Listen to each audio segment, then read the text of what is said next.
एक बार फिर से वेलकम है आप सभी का मेरे YouTube चैनल AMB क्लासेस में। आज मैं आपके लिए लेकर के आया हूँ एनालिसिस ऑफ फाइनेंशियल स्टेटमेंट, जो कि कंपनी की बैलेंस शीट का चैप्टर है। फर्स्ट चैप्टर है आपकी थर्ड बुक का। उसमें आज हम सीखेंगे कि कैसे बैलेंस शीट के आइटम्स को जो मेजर हेड और सब हेड में हम क्लासीफाई करते हैं। तो उसके फर्स्ट पार्ट का वीडियो मैं आपके लिए लेकर के आया हूँ, जिसके अंदर मैं आपके साथ आज 50 आइटम्स डिस्कस करूँगा कि उनकी मेजर हेडिंग और सब हेडिंग क्या होती हैं। अगर आपको मेरी ये वीडियो पसंद आए तो प्लीज़ इसे लाइक ज़रूर करें, अपने फ्रेंड्स के साथ शेयर करें और मेरे चैनल को सब्सक्राइब करना ना भूलें। तो बिना टाइम वेस्ट किए आइए शुरू करें आज की क्लास को। तो यहाँ पे 4 कॉलम्स हैं आपके सामने।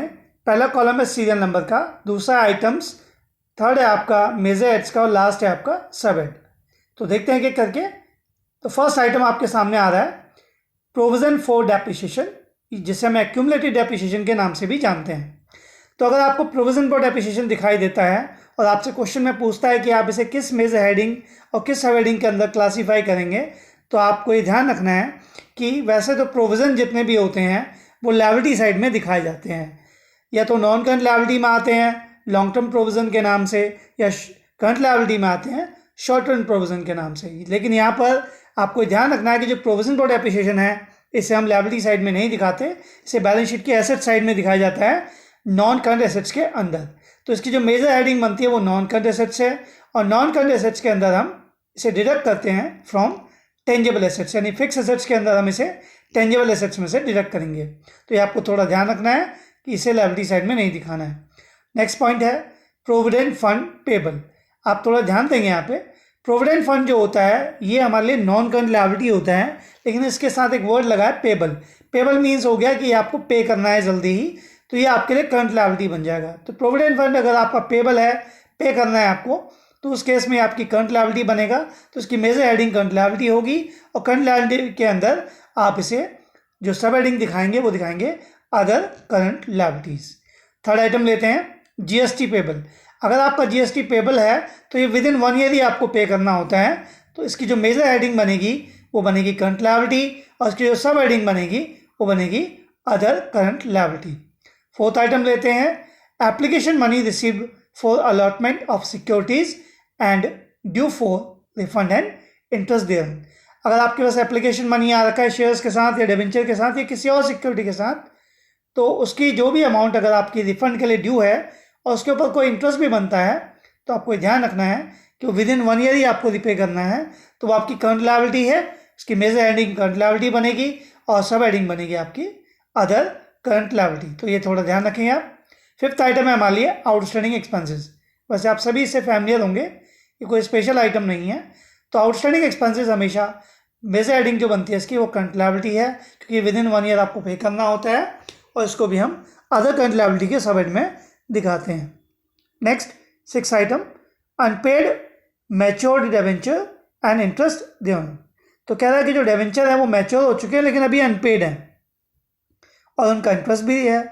तो अगर आपका डिबेंचर मैच्योर हो गए हैं और अभी तक अनपेड हैं तो हम उन्हें करंट लायबिलिटी मानेंगे, क्योंकि वो जल्दी आपको पे करने हैं। और दूसरा इसको हम सब हेडिंग जो दिखाएंगे इसकी वो दिखाएंगे other current liability. Next item क्या बढ़ते हैं 7th item trade payable to be settle beyond 12 months. तो ट्रेड पेबल जो है वो हमारे लिए करंट लायबिलिटी होते हैं, लेकिन इसको हमें कहा गया है कि सेटल बियॉन्ड 12 मंथ्स, 12 महीने के बाद पे करने हैं। तो अगर कोई भी लायबिलिटी है आपकी जो करंट लायबिलिटी होती है, अगर वो 12 मंथ्स के आफ्टर सेटल होती है तो उस केस में वो करंट लायबिलिटी नहीं रह जाती, वो नॉन करंट लायबिलिटी बन जाती है। तो यहाँ पे ट्रेड पेबल जो 12 मंथ्स के बाद आपको पे करने हैं वो आपकी नॉन करंट लायबिलिटी माने जाएंगे। दूसरी और उसकी जो सब हेडिंग बनेगी वो बनेगी अदर लॉन्ग टर्म लायबिलिटीज। तो इसे हम अदर लॉन्ग टर्म लायबिलिटीज में दिखा देंगे नॉन करंट लायबिलिटी के अंदर। चलिए नेक्स्ट आइटम लेते हैं 8th आइटम जो है स्टॉक ऑप्शंस आउटस्टैंडिंग अकाउंट। ये एक इम्पोर्टेंट आइटम है जिसमें एग्जाम में कई बार बच्चे कंफ्यूज हो जाते हैं, वो समझ नहीं पाते कि इसे किस हेडिंग और सब हेडिंग के अंदर दिखाना चाहिए। तो आपको थोड़ा ध्यान देना है कि कई बार कंपनियां अपने एम्प्लॉयज़ को स्टॉक ऑफर करती हैं, शेयर ऑफर करती हैं, और वो मार्केट प्राइस से कम पर शेयर ऑफर करती हैं। तो उस केस में कंपनियां उनके लिए एक रिजर्व बना के रख लेती हैं, जिस रिजर्व के अमाउंट को उनको डिस्काउंट देने के लिए यूज़ करती हैं। तो उस रिजर्व को हम स्टॉक ऑप्शन आउटस्टैंडिंग अकाउंट के नाम से जानते हैं। तो इसको क्योंकि एक रिजर्व है तो इसे हम रिजर्व एंड सरप्लस के अंदर दिखाते हैं, जो कि शेयर होल्डर फंड के अंदर आता है। तो अगर इसकी मेजर हेडिंग देखी जाए तो वह है शेयर होल्डर्स फंड और सब हेडिंग है इसकी reserve and surplus. 9th item जो है रिवैल्यूएशन रिजर्व। आप एक बार ध्यान रखें, जब भी किसी आइटम्स के पीछे रिजर्व वर्ड लगाओ, यानी आप किसी भी पर्पस के लिए रिजर्व कर रहे हो, तो वो हमेशा आपका रिजर्व एंड सरप्लस के अंदर आता है और वो हमारी शेयर होल्डर फंड की मेजर हेडिंग में होता है। तो मेजर हेडिंग बनेगी शेयर होल्डर फंड और इसकी सब हेडिंग बनेगी reserve and surplus. 10th item provident fund. पीछे भी अभी एक नाम आया था प्रोविडेंट फंड, अगर आपको याद हो तो उसके साथ पेबल वर्ड लगा था, लेकिन इस बार पेबल वर्ड नहीं है। तो प्रोविडेंट फंड आपके लिए हमेशा एक नॉन करंट लायबिलिटी होता है। ये हमने अपने एम्प्लॉयज़ को उनके रिटायरमेंट के टाइम पर या फ्यूचर में कभी पे करना होता है। तो प्रोविडेंट फंड के लिए जो भी कंपनियां रखती हैं पैसा एम्प्लॉय के लिए, वो उनके लिए एक नॉन करंट लायबिलिटी है और ये एक लॉन्ग टर्म के लिए किया गया प्रोविज़न है, यानी एक लॉन्ग टर्म प्रोविज़न इसकी सब हेडिंग बनती है। नेक्स्ट आइटम है हमारा 11th आइटम जो है कैपिटल रिजर्व। अब आप देख पा होंगे इसके पीछे भी रिजर्व वर्ड लिखा है, तो इससे आपको आइडिया लग गया होगा कि ये रिजर्व एंड सरप्लस इसकी सब हेडिंग बनेगी और मेजर हेडिंग बनेगी इसकी share holders fund.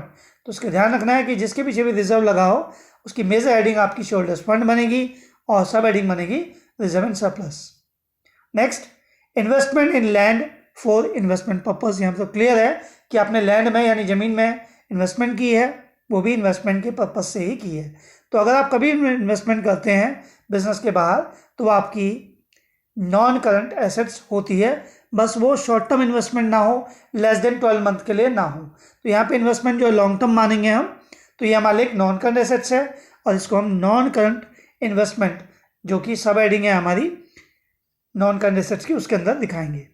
Next item लेते हैं 13 गुड्स इन ट्रांजिट। ये आपके लिए हो सकता है एक नया नाम हो। गुड्स इन ट्रांजिट का मीनिंग होता है कि आपका जो गुड है अभी आप तक पहुंचा नहीं है, आपने बाई तो कर लिया है, परचेज तो कर लिया है, लेकिन अभी तक वो आपके पास पहुंचा नहीं है। तो ऐसा कोई गुड है जो रास्ते में आ रहा है अभी, तो उसे आप अपनी करंट एसेट्स में दिखाते हैं और क्योंकि ये गुड है तो इसको हम इन्वेंट्रीज के अंदर सब हेडिंग के अंदर दिखाएंगे। तो मेजर हेडिंग हुई करंट एसेट्स और सब हेडिंग हुई इन्वेंट्रीज। नेक्स्ट लेते हैं 14 आइटम्स व्हीकल्स। व्हीकल्स आपकी कार हो सकती हैं, ट्रक हो सकते हैं, टेम्पो हो सकते हैं या अदर कोई व्हीकल्स हो सकते हैं। तो ये आपके लिए हमेशा एक नॉन करंट एसेट्स में आते हैं। इनकी मेजर हेडिंग बनती है नॉन करंट एसेट्स और सब हेडिंग बनती है आपकी फिक्स्ड एसेट्स। फिक्स्ड के अंदर भी आप इसे टेंजिबल एसेट्स मानते हैं। नेक्स्ट आइटम लेते हैं 15 cash in hand. Cash in hand जो है हमारी करंट एसेट्स है और इससे हमेशा CNC यानी कैश एंड कैश इक्विवेलेंट सब हेडिंग के अंदर दिखाया जाता है। कैश इन हैंड होता है, कैश एट बैंक होता है, ये दो मेन नेम है, इसके अलावा और भी बहुत सारे नाम आएंगे आगे। 16 है आपका short term deposits payable on demand. यहाँ पे आपको थोड़ा ध्यान देना है कि शॉर्ट टर्म डिपॉजिट्स है पेबल ऑन डिमांड है, यानी आपको पे करना है। तो पेबल होने की वजह से आपके लिए करंट लायबिलिटी माना जाएगा क्योंकि आपको पे करना है और इसकी जो सब हेडिंग बनेगी वो बनेगी शॉर्ट टर्म बोरिंग्स। तो ऐसा कोई भी डिपॉजिट आपके पास है जो आपको पे करना है, जैसे ही डिमांड की जाएगी उसकी, तो आपकी करंट लायबिलिटी के अंदर आएगा, उसकी सब हेडिंग बनेगी शॉर्ट टर्म बोरिंग्स। चलिए 17 आइटम की ओर बढ़ते हैं। Office equipments.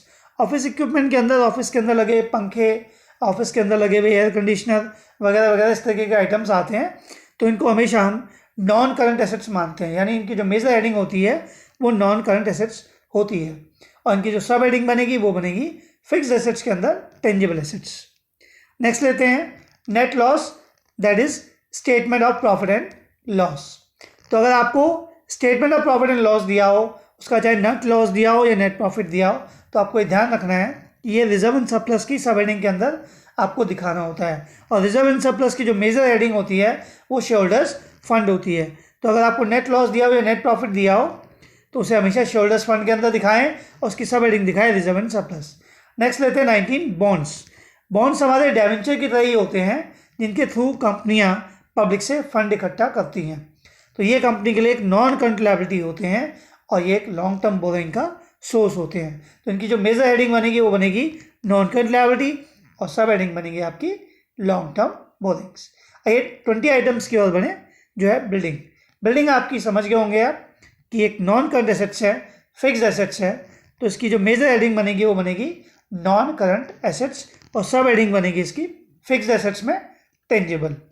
नेक्स्ट है आपका 21 आइटम रॉ मटेरियल, यहाँ पे आपको थोड़ा ध्यान देने की ज़रूरत है कि अगर आपको रॉ मटेरियल दिया हो, वर्क इन प्रोग्रेस यानी सेमी मैन्युफैक्चर्ड गुड्स दिया हो या फिनिश गुड्स दिया हो, तो ये डायरेक्टली आपकी इन्वेंट्रीज होती हैं और इन्वेंट्रीज हमारी करंट एसेट्स में आती है। तो रॉ मटेरियल हमारी क्या है, इसकी जो मेजर हेडिंग बनेगी वो बनेगी करंट एसेट्स और इसकी जो सब हेडिंग बनेगी वो बनेगी inventories. Next 22, provision for doubtful debts. Provision for doubtful debts जो है वो हमारा एक शॉर्ट टर्म के लिए क्या प्रोविजन होता है, डेटर्स के लिए क्या प्रोविजन है। तो जितने भी जो प्रोविजन होते हैं, सिर्फ प्रोविजन फॉर डेप्रिसिएशन को छोड़कर सारे हमारे लायबिलिटी साइड में शो होते हैं। तो ये शॉर्ट टर्म प्रोविजन होने की वजह से करंट लायबिलिटी के अंदर दिखाना है आपको और इसकी सब हेडिंग बनेगी short term provision. Next item लेते हैं, आइटम नंबर 23, बैंक लोन।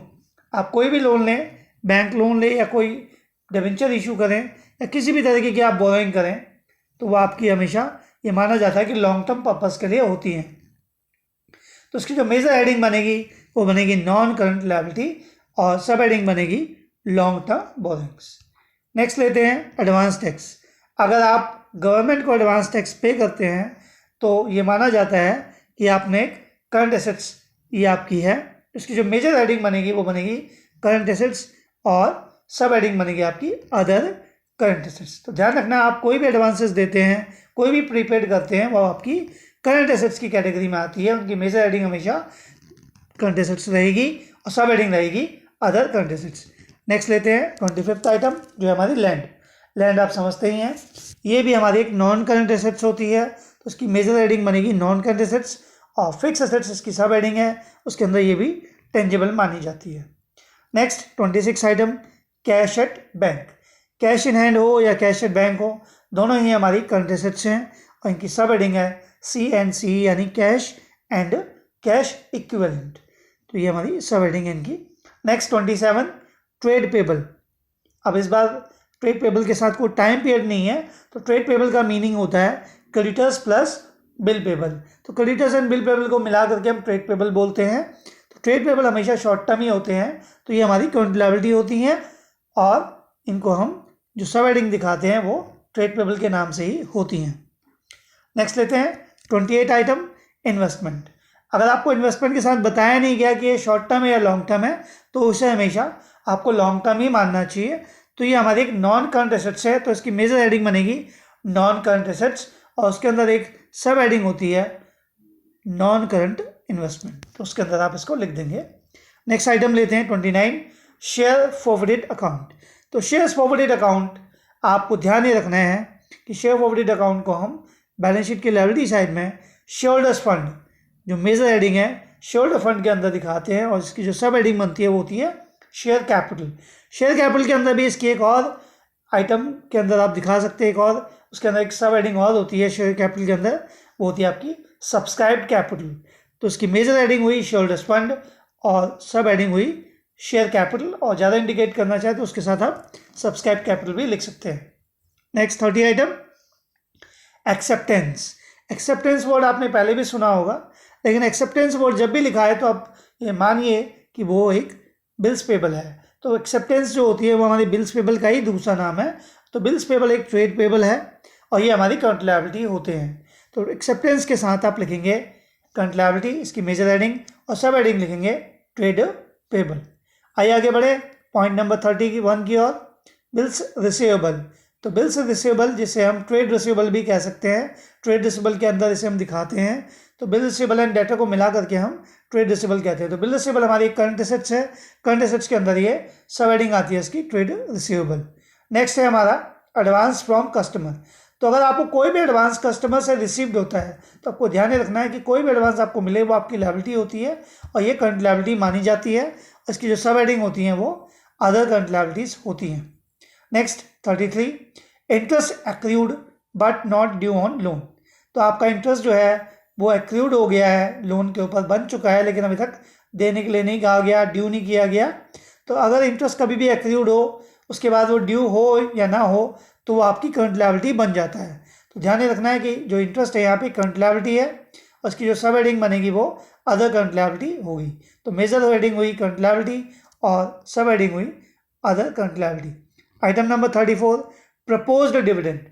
इस आइटम को आपको बड़े ध्यान से समझना है कि प्रपोज्ड डिविडेंड जो है उसको कभी भी बैलेंस शीट में नहीं दिखाया जाता, तो इसको हमेशा बैलेंस शीट के नीचे फुट नोट में दिखाया जाता है एज अ कंटिंजेंट लायबिलिटी। तो प्रपोज डिविडेंड हमेशा एक कंटिंजेंट लायबिलिटी होती है, ऐसी लायबिलिटी होती है जो फ्यूचर में डिसाइड होगी कि पे करनी है कि नहीं करनी है। तो ये बैलेंस शीट में कहीं नहीं आएगी, इसको हमेशा बैलेंस शीट के अंदर फुट नोट में दिखाते हैं as a contingent liability. Next है 35 item, furniture and fittings. Furniture and fitting हमारी एक फिक्स्ड एसेट्स है, तो ये हमारी एक मेजर हेडिंग बनेगी इसकी नॉन करंट एसेट्स, और उसके अंदर हम दिखाएंगे इसको फिक्स एसेट्स के अंदर as a tangible assets. Next है 36 पब्लिक डिपॉजिट्स। पब्लिक डिपॉजिट्स कंपनियों के पास एक तरीके का फिक्स डिपॉजिट टाइप होता है जिसके जरिए कंपनियां पब्लिक से फंड इकट्ठा करती हैं। तो अगर कंपनियों के पास पब्लिक डिपॉजिट पड़ा है तो ये कंपनियों के लिए एक लॉन्ग टर्म की बोरिंग्स होती है, लॉन्ग टर्म के लिए लिया गया कर्ज होता है। तो ये ध्यान रखना कि ये इसकी जो हेडिंग बनेगी वो बनेगी नॉन करंट लायबिलिटी, और जो सब हेडिंग बनेगी वो बनेगी long term borrowings. 37 items, discount और loss on issue of debenture. अगर आप डिस्काउंट देते हैं या आपको डिबेंचर इशू करते वक्त कोई भी लॉस होता है तो आप उसे हमेशा रिजर्व एंड सरप्लस जो कि शेयरहोल्डर्स फंड के अंदर आता है उसमें डिडक्ट करके दिखाएंगे, माइनस करके दिखाएंगे। तो ये बहुत इंपॉर्टेंट आइटम है, इसको ध्यान से समझेंगे कि डिस्काउंट या loss on issue of debenture को हमेशा शेयरहोल्डर्स फंड के अंदर दिखाया जाता है, उसको माइनस किया जाता है रिजर्व एंड सरप्लस के अंदर। नेक्स्ट लेते हैं आइटम नंबर 38, ऑथोराइज्ड कैपिटल। नाम से ही समझ आ गया होगा कि ये कैपिटल है, तो ऑथोराइज कैपिटल जो होती है वो शेयरहोल्डर्स की फंड में आती है, और उसकी जो सब हेडिंग होती है वो होती है शेयर कैपिटल। तो शेयर कैपिटल सब हेडिंग के अंदर और शेयरहोल्डर फंड मेजर हेड के अंदर आप ऑथोराइज कैपिटल को दिखाएंगे। नेक्स्ट आइटम लेते हैं item number 39, patents to be written off within 12 months. Patents को यूजुअली हम नॉन करंट एसेट्स मानते हैं और ये हमारी एक फिक्स्ड इंटेंजिबल एसेट्स होती है, लेकिन यहाँ पे हमें कहा गया है कि पेटेंट्स को हमें राइट ऑफ करना है, माइनस करना है विद इन 12 मंथ्स, यानी 12 महीने के अंदर अंदर आपके पेटेंट्स माइनस हो जाने चाहिए। तो अगर आपके पेटेंट्स 12 मंथ के अंदर राइट ऑफ हो रहे हैं तो उस केस में फिर ये नॉन करंट एसेट्स में नहीं आएगा, ये आपकी करंट एसेट्स बन जाएगी और इसकी सब हेडिंग बनेगी other current assets. Next item लेते हैं आइटम नंबर 40, 10% डिबेंचर्स। डिबेंचर आपके लिए हमेशा एक नॉन करंट लायबिलिटी होते हैं।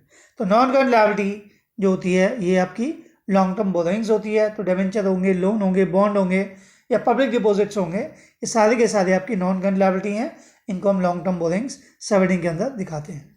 Item number 41, trade receivable to be realised after 12 months. थोड़ा ध्यान देना है कि ट्रेड रिसीवेबल यानी डेटर्स प्लस बिल रिसीवेबल है, लेकिन इनकी रियलाइजेशन, इनकी वसूली 12 महीने के बाद होनी है। तो अगर आपकी करंट एसेट्स है उसकी रियलाइजेशन 12 मंथ के बाद होती है तो उस केस में वो करंट एसेट्स नहीं रह जाती, फिर आपको उसे नॉन करंट एसेट्स मानना होता है। तो ट्रेड रिसीवेबल 12 मंथ के आफ्टर रियलाइज होने की वजह से आपकी नॉन करंट एसेट्स बन गए और इसको हम अदर नॉन करंट एसेट्स के अंदर दिखाएंगे आपकी सब हेडिंग में। नेक्स्ट लेते हैं item number 42, debenture redemption investment. तो यहाँ पे आपने डिबेंचर के लिए रिडेम्पशन के लिए इन्वेस्टमेंट की है। तो डिबेंचर के रिडेम्पशन के लिए जो इन्वेस्टमेंट होती है वो बहुत लॉन्ग टर्म के लिए नहीं होती है, वो एक शॉर्ट टर्म इन्वेस्टमेंट होती है, थोड़े समय के लिए की गई इन्वेस्टमेंट होती है। तो इसलिए हमेशा इसे हम एक करंट एसेट्स मानते हैं और करंट एसेट्स के अंदर ये एक करंट इन्वेस्टमेंट यानी एक शॉर्ट टर्म इन्वेस्टमेंट होती है। नेक्स्ट है item number 43, treasury bill. Treasury bill का यहाँ पे जो मीनिंग है वो है इन्वेस्टमेंट इन ट्रेजरी बिल। तो अगर आपकी कंपनी ने ट्रेजरी बिल में पैसा लगा रखा है, उसमें इन्वेस्टमेंट कर रखी है, तो इसे आप करंट एसेट्स मानेंगे और इसको भी हम करंट इन्वेस्टमेंट यानी शॉर्ट टर्म इन्वेस्टमेंट मानते हैं। तो इसकी जो मेजर हेडिंग बनेगी वो बनेगी करंट एसेट्स और सब हेडिंग बनेगी आपकी current investment. Item number 44, models. Models का मीनिंग होता है कि आपके पास कुछ चीज़ों के डिज़ाइन तैयार है, कुछ मॉडल तैयार हैं। तो मॉडल या डिज़ाइन जो होते हैं वो आपके हमेशा एक नॉन करंट एसेट्स होते हैं और इनको हम फिक्स एसेट्स के अंदर एज ए इंटेंजिबल एसेट्स दिखाते हैं। तो मॉडल्स की, डिज़ाइन की, पेटेंट की, कॉपीराइट की, इनकी जो मेजर हेडिंग होती है वो होती है नॉन करंट एसेट्स और सब हेडिंग होती है आपकी फिक्स्ड एसेट्स के अंदर इंटेंजिबल। नेक्स्ट लेते हैं item number 45, investment in mutual fund for less than 12 months. अब यहाँ पे इन्वेस्टमेंट की गई है लेकिन वो 12 मंथ से कम की है, चाहे इन्वेस्टमेंट आपने म्यूचुअल फंड में की हो या कहीं भी की हो। अगर इन्वेस्टमेंट 12 मंथ से कम की है तो फिर वो शॉर्ट टर्म इन्वेस्टमेंट मानी जाएगी। तो आपको उसे करंट एसेट्स मानना पड़ेगा। तो इसकी मेजर हेडिंग बनेगी करंट एसेट्स और ये आपके करंट इन्वेस्टमेंट यानी शॉर्ट टर्म इन्वेस्टमेंट होगी। नेक्स्ट लेते हैं आइटम नंबर 46, ट्रेड इन्वेस्टमेंट। अब ट्रेड इन्वेस्टमेंट का मीनिंग है कि आपने इन्वेस्टमेंट किए शेयर्स में, बॉन्ड में, डिवेंचर में, कहीं भी आपने बिजनेस से बाहर इन्वेस्टमेंट की है। तो ट्रेड इन्वेस्टमेंट जो होती है वो लॉन्ग टर्म के लिए की गई इन्वेस्टमेंट होती है, तो उसको हमेशा नॉन करंट एसेट्स माना जाता है और ये हमारी एक नॉन करंट इन्वेस्टमेंट है। तो इसकी मेजर हेडिंग बनेगी नॉन करंट एसेट्स और सब हेडिंग बनेगी आपकी नॉन करंट इन्वेस्टमेंट। आइए आइटम नंबर 47 की ओर बढ़ते हैं। ब्रांड जो होते हैं आपके ब्रांड वैल्यू या ब्रांड जो होती हैं वो आपकी एक इंटेंजिबल एसेट्स होती है, ये आपकी नॉन करंट एसेट्स मानी जाती है। तो इसको भी आपको नॉन करंट एसेट्स की मेजर हेडिंग में दिखाना है और सब हेडिंग बनेगी इसकी फिक्स एसेट्स में इंटेंजिबल। नेक्स्ट है रेसिपी और फॉर्मूले। अगर आपकी कोई रेसिपी या फॉर्मूले हैं आपके पास जो रजिस्टर्ड करवा रखे हैं आपने, तो उस केस में वो आपकी नॉन करंट एसेट्स होते हैं क्योंकि लॉन्ग टर्म पर्पस के लिए होते हैं और इनको भी हम फिक्स एसेट्स के अंदर इंटेंजिबल की कैटेगरी की ओर में दिखाते हैं। अब आपके सामने आ रहा है सेकंड लास्ट आइटम आज की क्लास का, और नेक्स्ट क्लास में मैं 50 आइटम और डिस्कस करूंगा इसके सेकंड वीडियो के अंदर। तो अगर आपको आज की मेरी क्लास ये पसंद आए तो प्लीज़ इसे लाइक करना ना भूलें और मेरे चैनल को सब्सक्राइब ज़रूर करें, अपने फ्रेंड्स के साथ शेयर ज़रूर करें। तो प्रीपेड इंश्योरेंस, तो अगर आप कोई भी एक्सपेंसेस प्रीपेड करते हैं, एडवांस में पे करते हैं, तो उस केस में आपके लिए करंट एसेट्स होती है। तो इसकी जो मेजर हेडिंग बनेगी वो बनेगी करंट एसेट्स और सब हेडिंग बनेगी आपकी अदर करंट एसेट्स। चलिए लास्ट आइटम लेते हैं आज की क्लास का, जो है हमारे लिए इन्वेस्टमेंट इन शेयर्स। तो इन्वेस्टमेंट इन शेयर्स ट्रेड इन्वेस्टमेंट की तरह ही है जो आइटम नंबर 46 है। तो इन्वेस्टमेंट इन शेयर्स आपकी नॉन करंट एसेट्स है और इसको भी हम नॉन करंट इन्वेस्टमेंट की सब हेडिंग के अंदर दिखाते हैं। ये क्लास उम्मीद है कि आपको पसंद आई होगी। अगर आपको मेरी क्लास पसंद आई हो तो प्लीज़ इसे लाइक करें, शेयर करें और मेरे चैनल को सब्सक्राइब करना ना भूलें। Thanks for watching. आपका बहुत बहुत थैंक यू देखने के लिए। Thank you very much AMB classes. Thank you.